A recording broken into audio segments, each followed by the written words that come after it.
In this module, we will talk about the derivatives of exponential functions. हम जब functions पढ़ रहे थे तो हमने पहले algebraic functions पढ़े, में polynomials भी थे, rational भी थे. फिर हमने transcendental functions में trigonometric functions भी पढ़े. उसके साथ हमने दो functions और पढ़े थे, exponential functions और logarithmic functions. तो हमने इनको भी differentiation देखनी है कि इन functions में rate of change कैसे calculate किया जाता है और इसका क्या हमारे पास कोई rule या formulas हैं.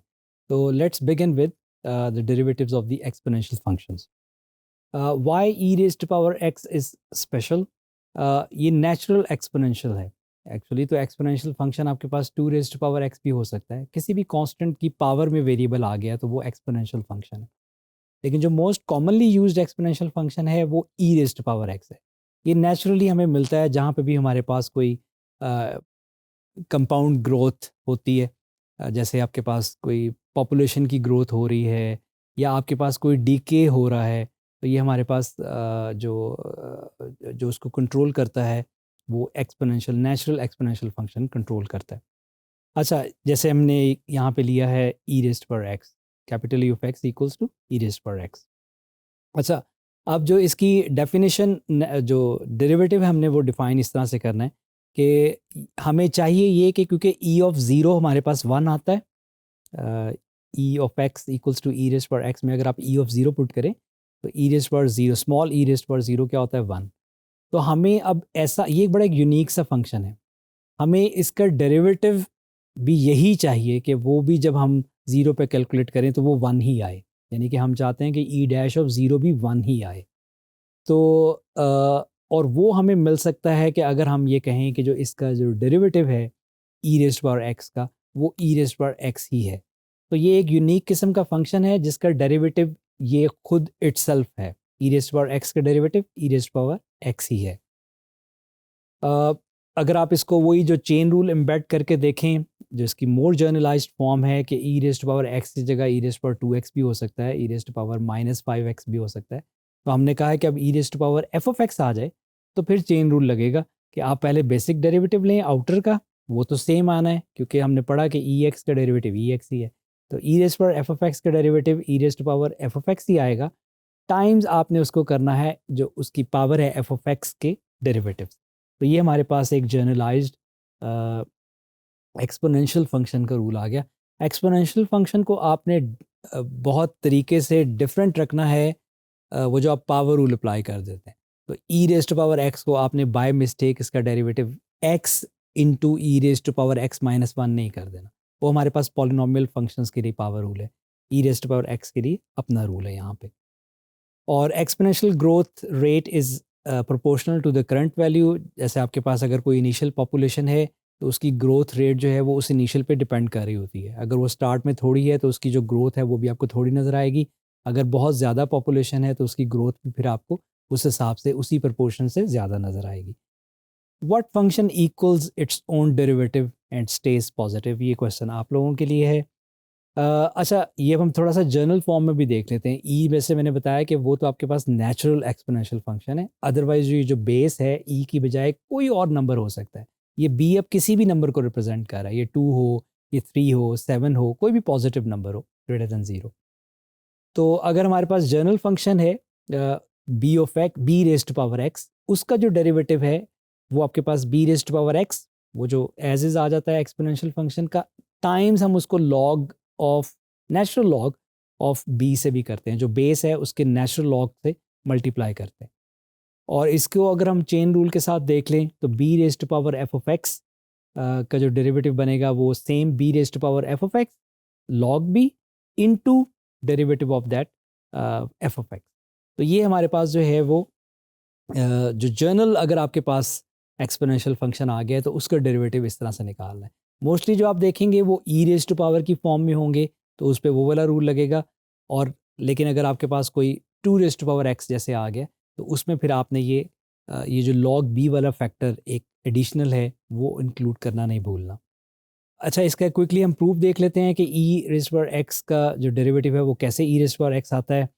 हम स्टार्ट करते हैं एफ ऑफ एक्स से. डेफिनेशन हमने ली जो डेरिवेटिव की लिमिट वाली डेफिनेशन है, f of x plus h. जब हम उस फंक्शन में लेंगे तो हमारे पास e raise power x plus h आ जाएगा minus e raise power x over h. और ये जो e raise power x plus h है, इसको मैंने सेपरेट करके लिख लिया क्योंकि हमारे पास ये एक्सपोनेंट्स में एक रूल है कि आपके पास इसको आप सेपरेट करके लिख सकते हैं। अब यहाँ पे दो ईज यानी कि सेम बेस मल्टीप्लाई हो रहे हैं तो पावर्स ऐड होती हैं। हमने इसका उलट अप्लाई किया है, तो हमने उसको स्प्लिट करके लिख लिया ई रेस्ट पावर एक्स टाइम्स ई रेस्ट पावर एच। और यहाँ से आपको देख रहे हैं कि टॉप पे ई रेस्ट पावर एक्स कॉमन निकल सकता है, वो आप कॉमन ले लें। और उस पर लिमिट भी नहीं अप्लाई हो रही क्योंकि लिमिट है एच की, तो इसलिए मैंने उसको कॉमन भी लिया और उसको लिमिट से बाहर लिख लिया। अब हमारे पास ये एक इंटरेस्टिंग सी लिमिट आ गई है, ई raise power h minus one upon h. अब देखने में तो ये अगर हम एच ज़ीरो को अप्रोच करें तो ये लिमिट जो है वो ज़ीरो बाय ज़ीरो फॉर्म में चली जाती है। लेकिन अगर आप इसको नंबर्स की हेल्प से देखें तो जैसे जैसे एच ज़ीरो को अप्रोच करेगा लेफ़्ट से या राइट से, ये जो लिमिट है, ये जो फंक्शन है ई raise power h minus one over h, ये वन को अप्रोच करता है। आप इसको नंबर से भी चेक कर सकते हैं। मैंने इसको यहाँ पे ग्राफ से आपको शो करके दिखाया है कि कैसे ये जो ये फंक्शन है ई raise power h minus one over h का इसका ग्राफ है। और आप देखें कि जब एच ज़ीरो को अप्रोच कर रहा है, चाहे राइट साइड से चाहे लेफ्ट साइड से, तो ये जो फंक्शन है ये वन को अप्रोच कर रहा है। तो इसलिए इसका आंसर जो है वो हमारे पास वन आता है। और आप उसको पुट करें तो आपके पास आ जाएगा E raise power X times one equals to E raise power X. तो ये हमने शो किया कि जो derivative of E raise power X है वो ई रेज़ पावर एक्स ही आता है। कुछ क्विकली एग्जांपल्स देखते हैं। अच्छा, अब हमारे पास जो है वो यहाँ पे एक एक्स है और ये मल्टीप्लाई हो रहा है ई रेज़ पावर टू एक्स से। तो बेसिकली जो आउटर रूल है हमारे पास वो प्रोडक्ट का है, तो हम पहले प्रोडक्ट रूल लगाएंगे। तो आपके पास वाई डैश आ जाएगा first as is times derivative of second, ये फर्स्ट है, ये सेकंड है। ई रेज़ पावर टू एक्स का डेरिवेटिव, अभी हमने पढ़ा कि E raise power to X का डेरिवेटिव एक तो वो खुद ही हो जाएगा E raise power to X, लेकिन आपने मल्टीप्लाई करना नहीं भूलना इस पावर के डेरिवेटिव से जो कि आती है टू। ये प्रोडक्ट रूल की फर्स्ट टर्म है। प्लस अब आप सेकंड टर्म को एज इज लिखें, ई रेज़ पावर टू एक्स को एज इज लिखें टाइम्स डेरिवेटिव ऑफ एक्स जो कि क्या है वन। और आप इसको सिंप्लीफाई कर लें, two X E raise power to X plus E raise power to X. इसमें से आप E raise power to X common भी ले सकते हैं, ये आपके पास आ जाएगा E raise power to X into two X plus one. एक सिंप्लीफिकेशन का स्टेप। एक और एग्जाम्पल देखते हैं, E raise to power some function. भी हम आएंगे उसके ऊपर कि वो फंक्शन क्या है, लेकिन आप इसको ऐसे ही देखें कि ये E raise to power some function. अब जब आप इसका डेरिवेटिव लेंगे एफ डैश ऑफ एक्स, तो आपने पढ़ा है कि ई रेज़ टू पावर कुछ भी हो उसका जो बेसिक डेरिवेटिव है वो सेम आ जाता है। तो E raise to power sine three X का जब डेरिवेटिव लिखेंगे तो वो सेम आ जाएगा E raise to power sine three X. लेकिन आपने मल्टीप्लाई करना नहीं भूलना उसको इस पावर के डेरिवेटिव से। अब साइन थ्री एक्स का डेरिवेटिव लिखना है हमने, वो क्या होता है कॉज ऑफ थ्री एक्स, ये उसका बेसिक डेरिवेटिव है।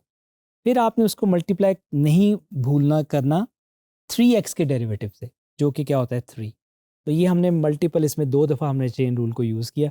आप इसको थोड़ा सिंप्लीफाई करके लिख लें, थ्री शुरू में आ जाएगा, उसके बाद ये एक्सपोनेंशियल वाली टर्म आ जाएगी और उसके बाद कॉस थ्री एक्स आ जाएगा।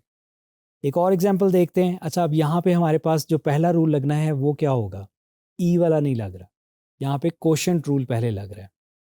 अब कोशेंट रूल अगर आपको याद हो, मैं आपको क्विकली याद भी करवा देता हूँ कि अगर आपके पास एफ ऑफ जी का डेरिवेटिव था तो वो ऐसे था कि bottom as is times derivative of top minus top as is times derivative of bottom whole upon bottom squared. ये आपने एक क्वोशंट रूल पढ़ा था। तो अब आपके पास जो है वो इसका यहाँ पे एफ डैश ऑफ एक्स आ जाएगा। बॉटम एज इज लिखें ई रेज़ पावर एक्स प्लस ई raise power minus x times top का डेरिवेटिव, ई एक्स का डेरिवेटिव क्या होगा ई एक्स ही, और minus e raise power minus x का डेरिवेटिव क्या होगा e raise power minus x ही। लेकिन आपने मल्टीप्लाई करना है इसके डेरिवेटिव से भी, वो आपके पास आता है माइनस वन। ये आपके पास फर्स्ट टर्म आई है उस क्वोशंट रूल की।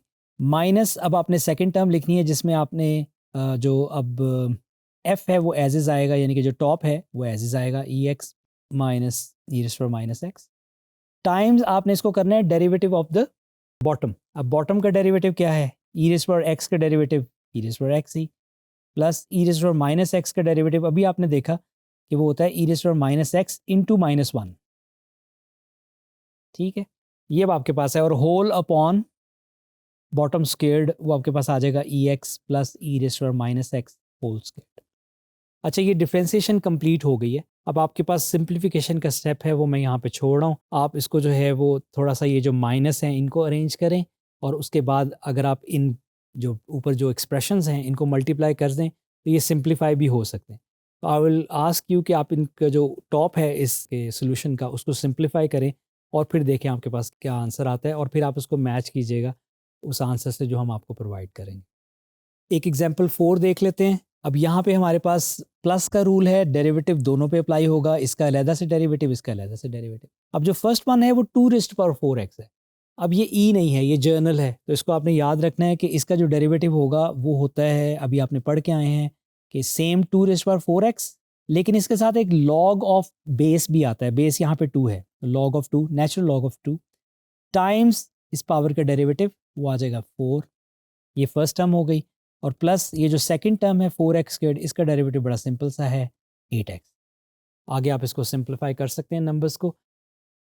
तो that is how we have completed this example. हमने एक्सपोनेंशियल फंक्शंस को, चाहे वो जर्नल फॉर्म में हो, चाहे वो आपके पास e raise to power form में हो, हमने उनके डेरिवेटिव्स को निकालना सीखा।